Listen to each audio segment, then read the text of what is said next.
This is a topic that I think Brian and I were talking about in the pickup one day. He's like, you gotta get Randy to talk about this. Brian works for the Department of Wildlife and Parks, and I always joke. I was like, every time I sit down with any of those department guys, I just walk away. It's like, man, those guys hate trees. And I think Randy might talk a little bit about that tonight. If you care about the prairie, if you care about game, if you care about cattle industry, this is a topic that probably impacts all of you. So with that, I think I'll turn you loose. Randy Rodgers. Let me make sure I use the main click right and left. And at the screen. I think you just click that direction, you should be good. Okay. Well, I didn't even put a title on this. I wanted folks to contemplate what I was getting at with the stone post, but I'm sure it's not too hard to figure out that there weren't many trees out here when people, European settlers first came to this part of the world. If you've ever wrestled with one of these things, and I've done some of that, we helped my wife Helen and I own some land down in Rush County, and my fences were terrible, and they're just extremely hard to reset. And I just can't imagine the quarrying and getting them into the wagons, and holy cow, those people went to a whole lot of work. But they probably wouldn't have done it if this area had a lot of trees. And the prairie out here, there were probably some trees along the creeks, but that was pretty much it. And so anyway, I want to talk about how we've gone from what might be considered an extreme treeless area to losing our prairie heritage fairly quickly, I fear. Okay, you told me. I thought it would be simple. I don't know what I'm getting there. If I need to click for Hey, it, I can just as easily walk over here and hit the button here. There we go. Guys need a battery. Anyway, It's coming out of your chest. as you might imagine,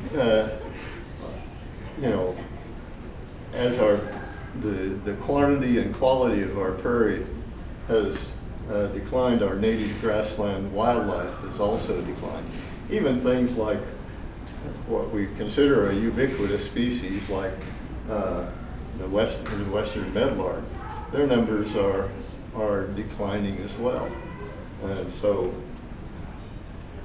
anyway, part of the reason, a big part of the reason, is that our culture, the European culture, loves trees. We came from the east, where there was a lot more moisture, and we brought that with me. And I'm no different. When I was a little kid, I drew trees all the time, and I loved to wander around in patches of trees. I grew up in Medicine Lodge in the southern part of the state, and this was my winter tree. I don't know how old I was, probably 18 when I did that. Just kidding. my art abilities haven't improved a whole lot since then. Anyway, we love trees, and so it's not hard to imagine that when the first settlers came out here, the wind of the prairie and the openness was really kind of foreign to them. So we've tried to bring trees along. And there's no denying that trees around our farmsteads and our shelter belts for livestock and that sort of thing are really important. But I think we've probably gone a little too far. And this is a perfectly good example. I'll step back a little. You're good. Okay, well, I'm good now, but I'm going to walk back and That's forth. okay. Okay, all right. Anyway, I think that those of us who live out here really don't appreciate, our prairies very much, and so we've continued to try to change it. Even agencies like Wildlife and Parks have gone through an evolution where we were pushing trees in lots of places that they probably shouldn't have been. And of course, one of the first things that you need to do when you discover that, oh, this may have gone the wrong way, is admit that maybe some mistakes were made. And mind you, I'm a big fan, and Helen and I still plant a lot of shrub cover on our land down in Rush County. So, you know, these American plum here, that's really dandy. And that was a component of our prairie originally. The shrubs were down in the draws and that sort of thing. But well, what I'm really trying to draw your attention to is that line of trees put up there on the uplands. And, you know, that's not something that I would encourage. But even this planting here, you've got, you know, these cedar trees are kind of a source population for trees that will be expanding into places they should not be.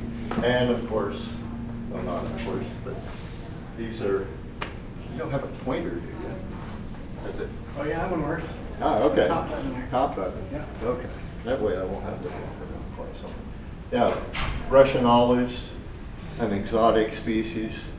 So, you know, this is dandy, not so great. This is really bad. But I'm just going to run through a whole series of pictures that kind of show the trend that we were on. And mind you, a lot of these are old slides. I retired from Wildlife and Parks 14 years ago and had a bunch of my old slides scanned. And so when they scanned them, they were dusty, so that's not a bird there. That's a less bird. Anyway. I had a fungus start eating some of my old slides. After I'm done, you probably wish the same thing had happened. Anyway, just a whole series of cases. This is a really bad example of how we've treated our grasslands.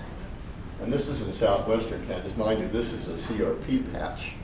I don't know if you know what the Conservation Reserve Program was, but in any case, it was taking marginal cropland out of production and putting it into permanent habitat. But in many, many cases, people thought they were doing the right thing by planting a bunch of cedar trees or other stuff with the grass. And there's just a whole lot of reasons not to do that. This is one further along, and this is not CRP. This is actually, you know, some native pasture wasn't grazed right away. But after a while, when the trees, especially eastern red cedar, that's going to be my main focus. Eastern red cedar, you know, starts to produce those little berries, and before long you get. I like to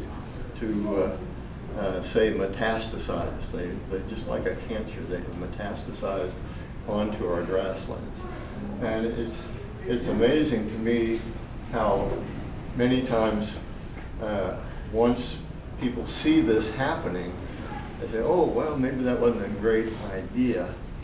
Yet, because they're invested in having planted those trees, it's just, you know, they're not going to take them out. So, anyway, like KDOT, you know, these were put in, I'm sure, as a living snow fence. That's the north side of I-70 right there. But as you can see, it's almost like the little trees are tumbling, in a way, tumbling out of that shelter now. But that's not exactly how it occurs. But you get to a point where you can't even hardly tell that it was prairie in many cases. And one of the culprits in spreading the trees often are woodland birds. who will eat the berries and then go perch on the fence and poop them out. And next thing you know, you've got cedar trees not just creeping along the fence, but they'll fly off and poop in the air. I've seen it many times. But anyway, this is my home county, Barber County, and probably Barber County is one of the most infested counties in the state as far as eastern red cedar is concerned. And that's the locals, we always call it the Gyp Hills, but it's generally known as the Red Hills area. And this is an aerial photo of what was once almost completely mixed grass prairie. Most of that grassland probably would have typically been knee-high. And now you've got areas that are completely filled in, and all the draws are filled in. And that leads to issues.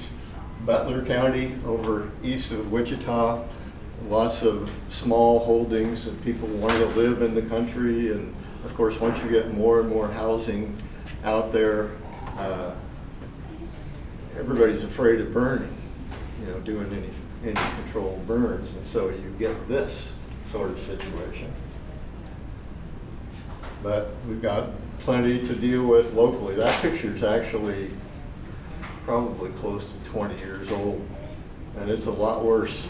And frankly, wildlife and parks, the park side especially, was very reluctant for a long time to deal with the trees. I don't know what's been happening lately, but that's been a source for trees spreading elsewhere, not just from the state park. Ellsworth County, Lincoln County, a lot of these were taken along I-70. It's not just cedar trees, though that's the main thing that I'm going to be talking about. These are hedge trees or Osage orange. Ironically, hedge is one of the woody plants that can actually be used for fence posts, and there's the old stone post. A lot of tree invasion occurred when the CRP program came in, and it was a great thing, but people just didn't do the proper management, at least for a while, and so trees started spreading onto that. Another Rice County. I'm sure a lot of you have heard of the lesser prairie chicken, kind of a contentious issue. I'm not going to really get into that. But prairie chickens in particular are very sensitive to many trees being out there. You can have just a scattering of trees, and this particular picture was in Comanche County. Very good prairie area, but just a few trees sticking up is enough to keep prairie chickens from using the area very much. I'm not saying they'll never use any of it, but it really minimizes it. And we biologists always try to get into the species that we're interested to get into their heads, and the idea is that generally prairie chickens avoid tall structure, trees, anywhere, any place a raptor, a red-tailed hawk or horned owl or whatever can perch. And it makes sense, really. Prairie chicken is a nice hawk-sized meal. I mean, a meal for a hawk, so of course they're going to try to keep their distance. But and no, I'm not so crazy, Brian, that a pheasant isn't a prairie species, but it's a very popular species around here. And there have been studies that have both examined landscapes and found that the landscape with more trees typically has fewer pheasants, and that's, again, we think that's a predation issue. But also, even out in eastern Colorado, one of my, I guess you could call him kind of a mentor biologist back when I first came on, Warren Snyder, did a telemetry study out there, and you know, with radio collars on the, or backpacks on the birds, and he found that the survival of the nesting hens was much better away from shelter belts that had been planted. The closer they were, the poorer the survival. And the reason was that horned owls were hanging out in the shelter belts, and the closer the nesting hens were to the shelter belts, the more horned owls were able to, you know, pick them out and get them. And it's not just predators that can actually kill the bird themselves. It may be nest predators like crows. You know, they spend more time, of course, in around shelter belts and that sort of thing, in trees, and so they are also more likely to find a nest, a grassland bird's nest that is closer to a shelter belt or that sort of thing. Same with magpies. This is clear in southwestern Kansas, but you see, especially along roadsides, the odd honey locust or something coming up out there, and that's a magpie nest there, and they're pretty efficient nest predators. You know? So, bobwhites are not really one of our classic prairie species, but you know, that interaction of prairie and shrubs, you know, or that intersection of prairie and shrubs is a great place for them to be. And there was a study done that I've cited many times down in Mississippi that kind of raised a lot of eyebrows at the time, because generally people have thought quail, bobwhite quail, are associated more with woody cover. A lot of times in the wintertime, hunters find them closer to the woody cover. But that study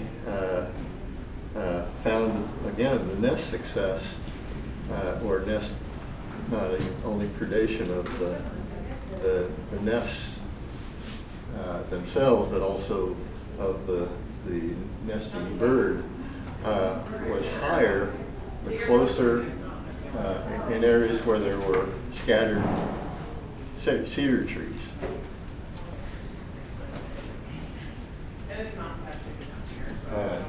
I'm just always amazed that they can sit on so many eggs at one time. Sorry, I just had to throw that in there.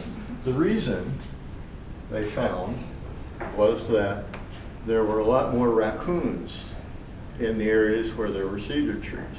They apparently were using the cedar trees as day beds. You know, crawl up into the thicker branches and just spend their day there, and then they would hunt more in the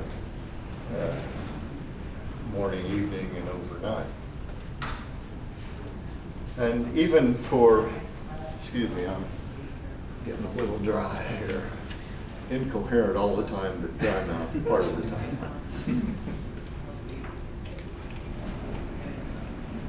This is a dick thistle, just one of our grassland birds that we see a lot of in this area. And grasshopper sparrows, you know, these are kind of classic grassland birds. This is one that I see but can't hear anymore. But anyway, one of the things that is concerning for grassland, smaller grassland birds, is that the brown-headed cowbird is a nest parasite, which means that they actually lay their eggs in the nests of other birds, and when the eggs hatch, their young develop quicker than the host species, and so the host species winds up feeding the cowbird. Well, anyway, studies have shown that cowbird nest parasitism is greater closer to trees because they sit in the trees, and we assume, anyway, I assume that they're studying the movements of the grassland birds, and they are able to locate those nests better when they're closer to a woodland edge. And so these are the cowbird eggs. This is a meadowlark nest. Meadowlark nests usually have a kind of a covering over them, an entry from the side. And so what will happen is those will hatch first, or if not first, the young will grow faster. And so the meadowlark winds up feeding the cowbirds. And of course there are lots of other issues that we perhaps are starting to understand a little bit better relative to cedar encroachment on our grasslands. One of which, I mean, you've probably heard that well, you can see that they're very resinous, and so they go up like a torch. But the thing I wanted to point out is that little speck right there. That is not a dust thing from the scanning. That's actually a fragment of the tree. And I'll get to that a little bit, but in high winds, those fragments can be carried a long ways. So really, when we should be dealing with trees and grasslands, when they're this size, that one's only yay tall. I think that's just a beautiful little cedar, don't you? Yeah.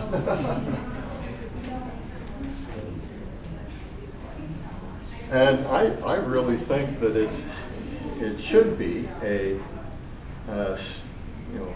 civic responsibility, if not in town. It's a responsibility of neighbors to each other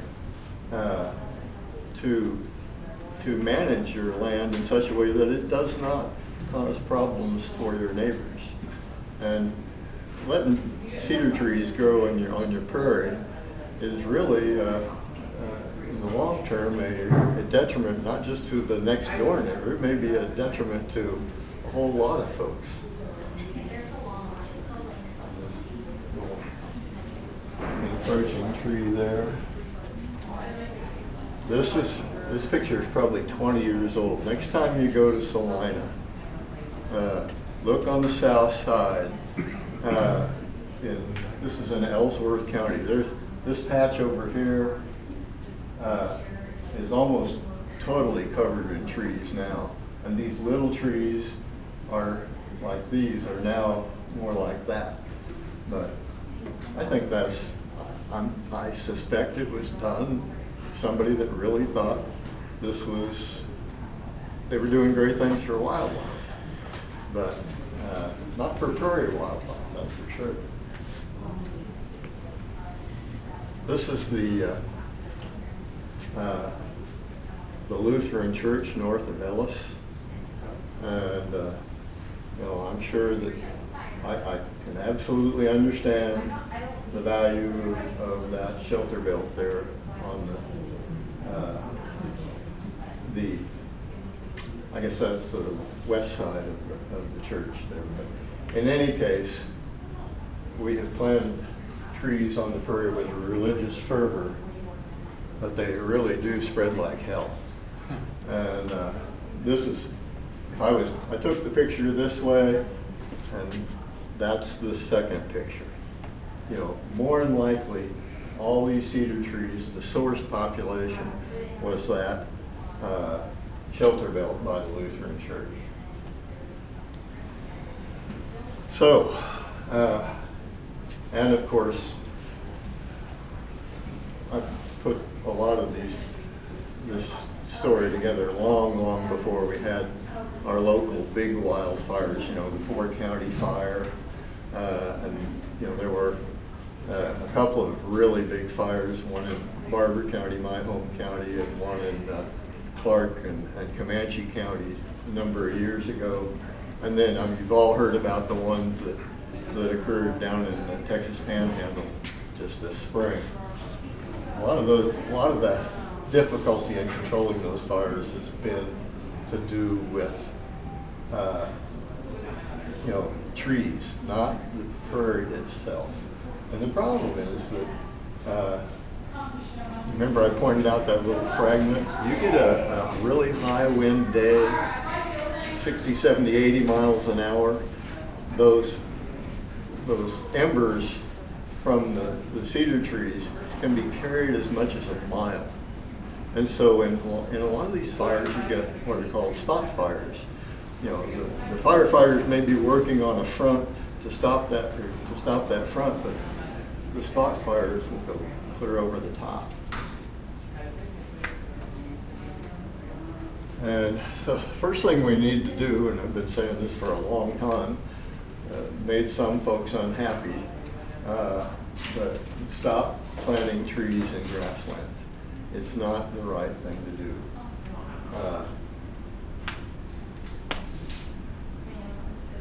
And this particular article that I wrote was probably the most read and controversial article I ever wrote.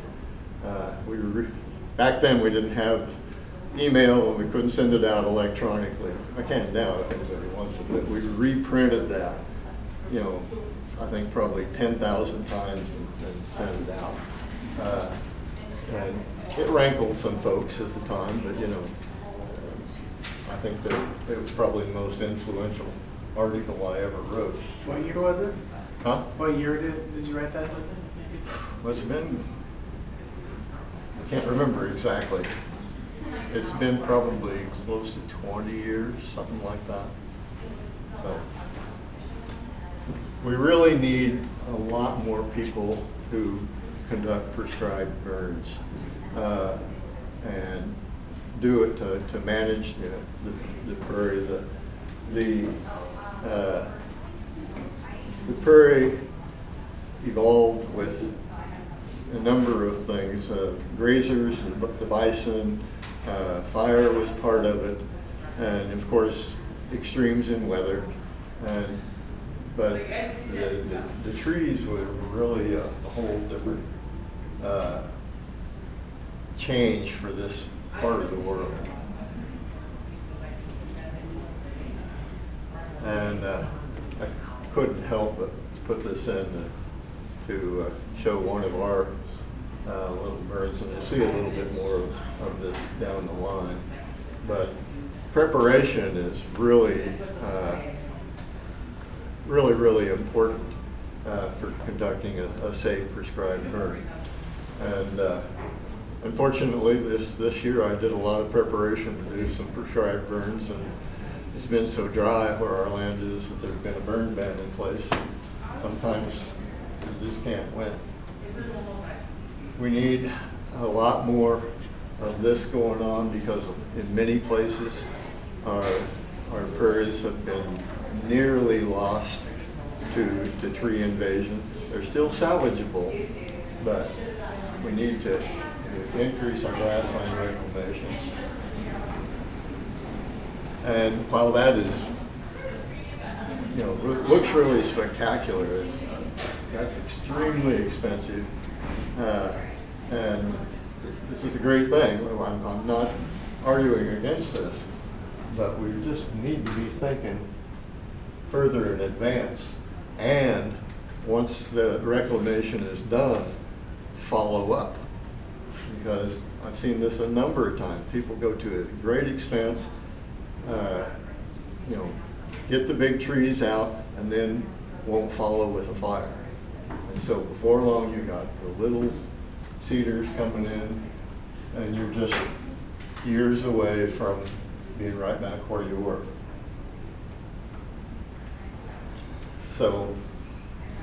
we need to think of eastern red cedars as, it's really very simple to kill a red cedar. You can see the loppers that I got there. If you cut that small tree off at ground level, you don't even need to treat it with herbicide. It will not come back. So, people ought to be, rangers ought to be carrying a pair of these with them all the time and think long term. But really, at the bottom of this, we need to realign our affinities and realize what we got. It's not our place, I think, to try to recreate third-rate force out here. We need to appreciate what we've got. It's a beautiful shot of some prairie out in Trigo County. They really are metastasizing cancer on our grasslands, and that's a pretty old picture. Now some of that area has had a major wildfire go through it, and so you'll see all sorts of skeletons of trees out there. Not very attractive, but once you get into a situation, I've seen this quite a bit when I did some work down in Oklahoma, where I'm getting long-winded as hell, Brandon. You're all right. If anybody wants to leave, you won't offend me too much. Once they get so far along and you get a wildfire through there, what comes back underneath after those wildfires is not native prairie. It tends to be a real mess. There's a lot of cheatgrass and stuff like that. So let's see if that didn't go. Okay, I'm going to try to zip through this a little bit faster. But yes. Well, you said that the grass didn't come back the same. Right. Is it the same if you do a prescribed burning? Well, if you do the prescribed burns more frequently, the native grasses will stay put very nicely. But if it's an area that's taken over with cedars, it's been that way for 30 years, and then a wildfire goes through, those native grasses are gone. And so you got all the invasive crap that comes in. So I'm going to talk a little bit more about some invasive crap that's not trees. And like I said, if you have to leave, feel free. This is a more insidious threat to our grasslands, because at least with trees, you can see that they're out there and they're taking over your grassland. We've also got a lot of non-native species that have really hurt us. In our area, the old world blue stems are really a huge threat. It's a slow-moving catastrophe that most people don't really recognize. The Caucasian blue stem is a Eurasian species. Yellow blue stem, there's some overlap in their range. It's more of a Middle Eastern species that were brought here with the best of intentions. These are going to be great for grazing or whatever. Turns out that wasn't the case. They grow really rapidly. Cattle don't like them once they put up a seed head.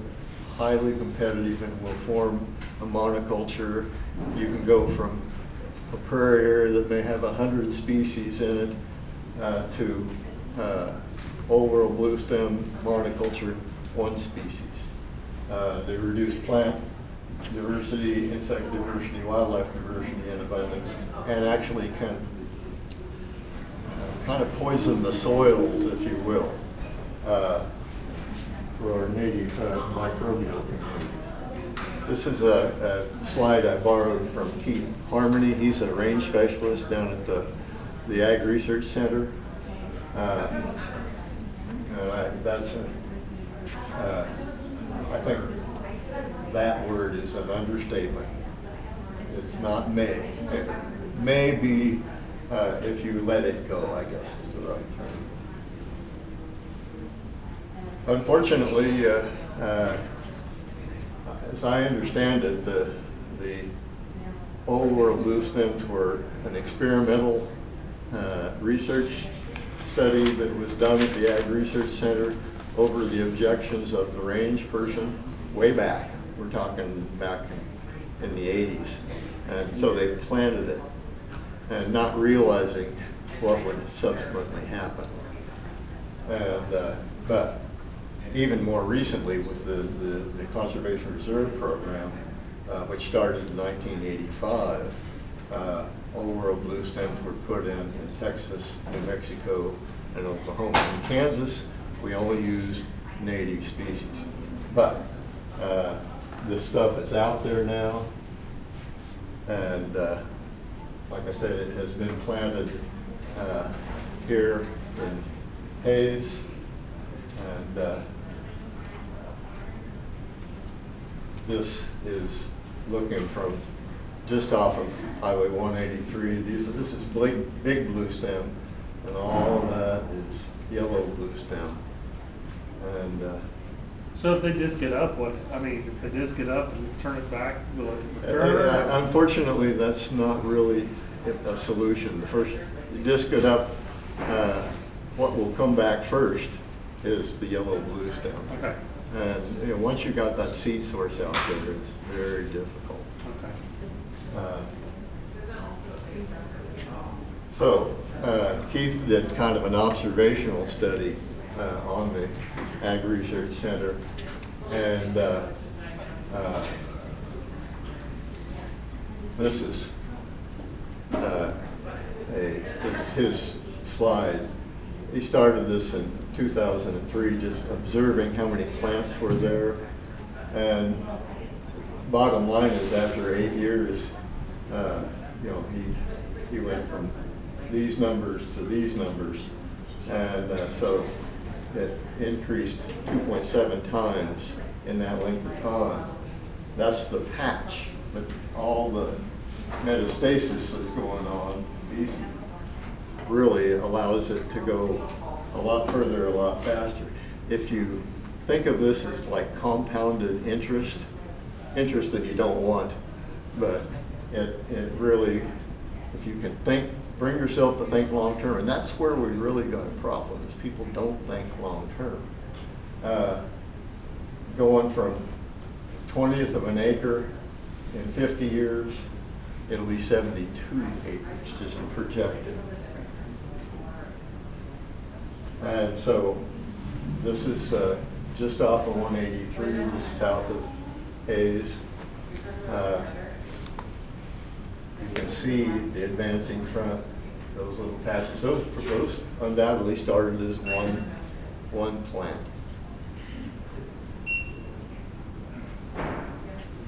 This is a shot in Rush County. When it gets started and you get a patch like that and you drive through it, you are going to be carrying seed to another place, spreading it not just in the pasture, but probably someplace else. Don't the state mowers along the highways really spread seed? You're way ahead of me, but not way ahead of me.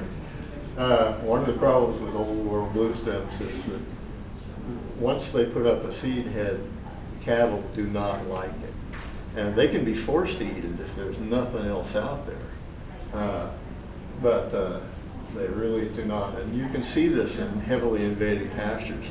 What happens is that they avoid the Old World blue stem and put more grazing pressure on the natives. And so that weakens the natives and allows the Old World blue stem to take over even faster. Oh, there it is.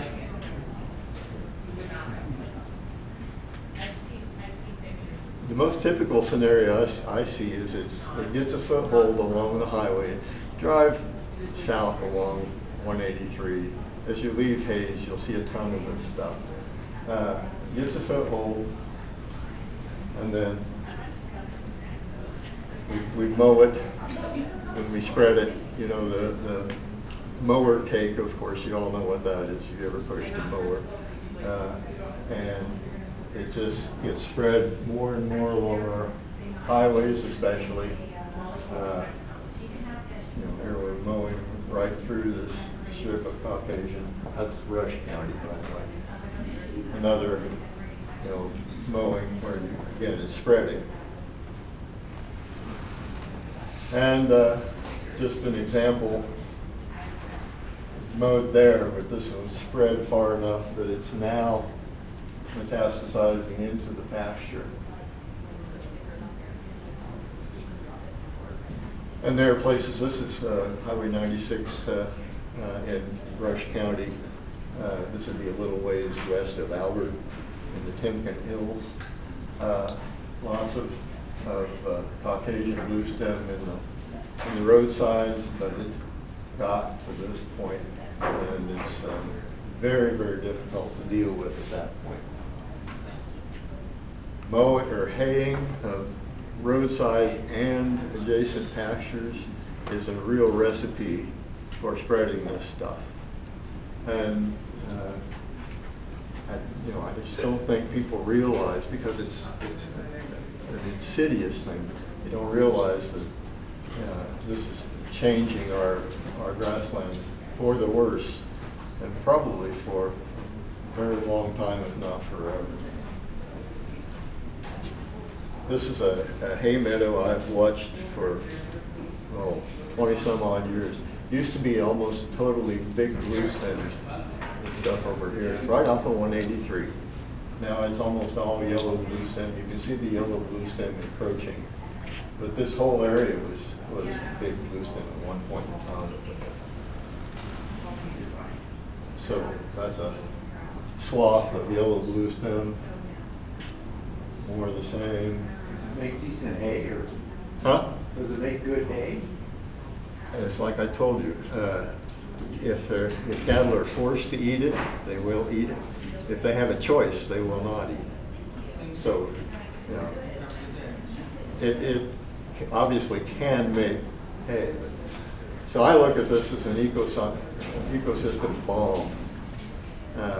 But again, it's a slow-moving situation. That's an ecosystem bomb factory. This is right up around the KBSH station, right here in town. So there's nothing good that you can do with it? Well, the best recommendations are do not hay. And I'm going to get to that. I know I'm running long, so I'm trying to zip right on through this. But again, you can kind of see that they're avoiding these little patches of Caucasian blue stem and grazing the natives closer to the ground. But that problem, I would guess, started right there, because they had hayed some old world blue stem, and the seed was worked down and got established here. But it's not just a localized problem. This is an issue that goes a whole lot farther. Hay transport is likely spreading it even into the northern Great Plains. Brian told me about some observation that they had seen, I think it was Caucasian, or was it yellow? I can't remember. Whatever, old world blue stems clear up in South Dakota. But just getting started. But even, a vehicle that's driven through a patch or something and goes someplace else, I hate to say it, but our state parks, some of our state parks are just a mess with this stuff. I can say that because I'm retired from the agency. So when the people bring all hay from another place, when there's been a fire, there's nothing for, I'm sorry, you're going to have to speak up just a bit. when people bring truckloads of hay from somewhere, when there has been a fire. That's a and very good farmers point. need- It's one of the most admirable things in the ranching community, farming community, is when somebody has a disaster, you try to help them. But you know, in the long run, if they're not real careful, they may not be helping at all. In the short run, yeah. But if you're accepting hay for an emergency and it's coming from Texas or Oklahoma, sure as hell wouldn't take it. Probably not from around here either. You can kill the stuff, but it's very, very difficult. This is going to be my own little story of our land in Orange County. The first thing that's difficult about this stuff is you got to be able to recognize it. It's a grass out in the grassland, and so most people are not going to be able to do that. I know you haven't had much of a chance, but you see them? Right there. And there are probably more that are smaller. If you're real careful, you can kill that plant pretty easily. If you've got just a few plants, you can stop this stuff. And so, just another situation there. And once it's like that area that I showed you along 96 south, that's just, it's almost an impossible situation once it's gotten that far. This is land that Helen and I own. You can tell it's not typical. We bought this land south of Rush Center many years ago. And part of that land, this was all cropland and I messed with it. So part of that land was this little 30-acre pasture that was broken out at one point in time, but it was so rocky that they immediately reseeded, and a lot of the good stuff came back, so it's really quite diverse. But the old fellow that we bought it from hayed the roadside, and he also just ran a few steers, and so he also hayed the pasture. And this is looking at it from the other way. That's 183 right there. So we had Caucasian blue stem and yellow blue stem. About 5% of the pasture was taken over by this stuff. I was not going to allow that to happen. So I began the fight, and anything from backpack sprayer to hand sprayer, digging. I'll tell you about the bucket here in a little bit. But you know, these are all Caucasian blue stems that were killed with the backpack sprayer. But what I discovered is that I just had to keep coming back and keep coming back and keep coming back. This kind of gets to your question before. And I realized that I was playing whack-a-mole with the stuff. You kill this plant, but right here came another, and there came another, and I just wasn't getting very far. And part of the problem was that if you spray that whole area there, then you'll kill any native plants that are underneath. These kind of come up from a node and spread, and so you'll kill a lot of stuff you don't want to kill.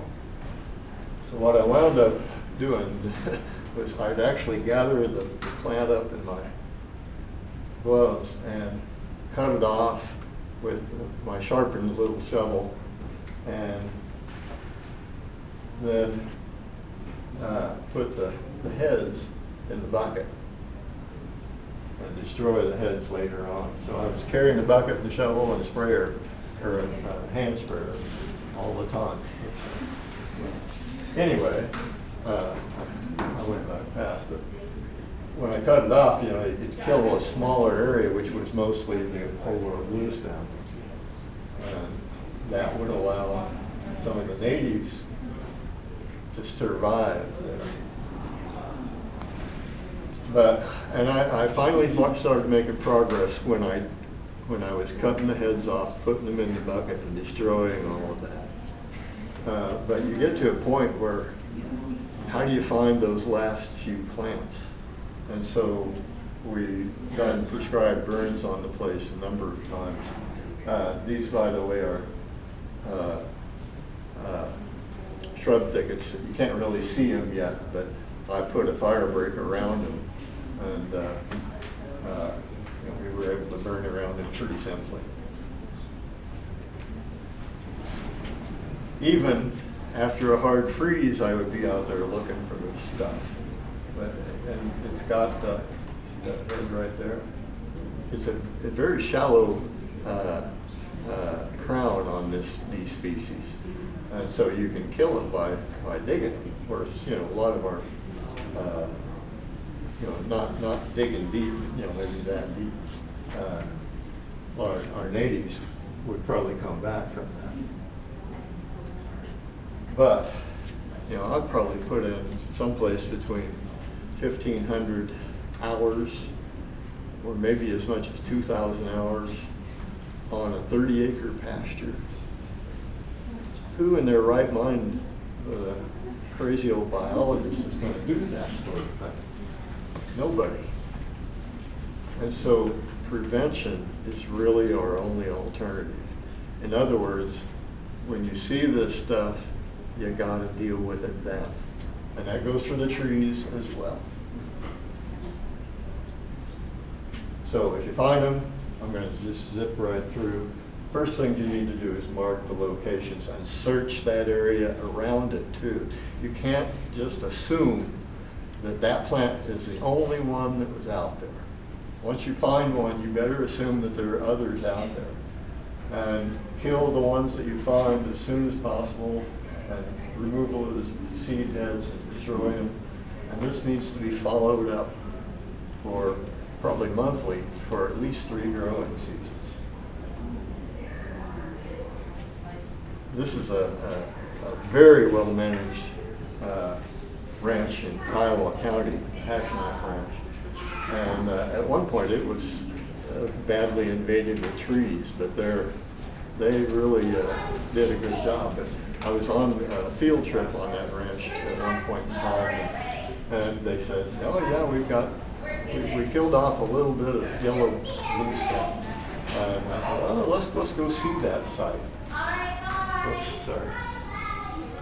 And they took us to the site, which had killed. It wasn't, probably a dozen plants. And I asked them, "So you think you're done with this?"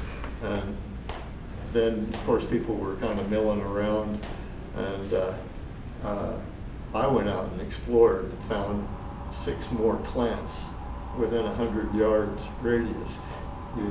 Once the stuff gets going, it's a book.